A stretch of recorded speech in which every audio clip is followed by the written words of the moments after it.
పిల్లలు లేని సమస్య అనేది ఉంది, సంతానం లేని. అది పురుషుల్లో ఉండొచ్చు, లేకపోతే స్త్రీలలో ఉండొచ్చు, ఎవరో ఉండొచ్చు.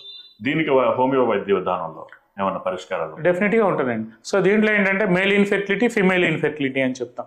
అంటే మేల్ ఇన్ఫెర్టిలిటీ అంటే డెఫినెట్గా అసలు కాజ్ ఎందుకు వచ్చింది, ప్రైమరీ ఇన్ఫెర్టిలిటీయా, సెకండరీ ఇన్ఫెర్టిలిటీయా, సో అసలు దాంట్లో సిమెన్ కౌంట్ ఎలా ఉంది.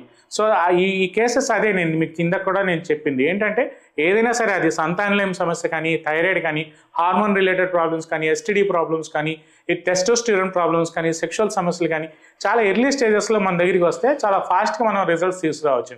సో ఇక్కడ ఏంటంటే జనరల్గా ఇప్పుడు మేల్ ఇన్ఫెర్టిలిటీ, ఫిమేల్ ఇన్ఫెర్టిలిటీలో మెయిన్గా కాజెస్ ఏమి ఉండొచ్చు ర్యాండమ్గా మనం మాట్లాడుకుంటే first and foremost thing PCODs, ఓవరీలో సిస్ట్లు ఉండటం కానీ, లేదంటే హార్మోన్స్లో అసమతుల్యత అంటే హార్మోనల్ ఇంబ్యాలెన్స్ ఉండటం కానీ, లేదంటే ఒబేసిటీ రిలేటెడ్ ప్రాబ్లమ్స్ కానీ, లేదంటే థైరాయిడ్ ప్రాబ్లమ్స్ కానీ, లేదంటే గర్భసంచి లేదనే ఇతరితర సమస్యలు కానీ, ఇట్లాంటివి.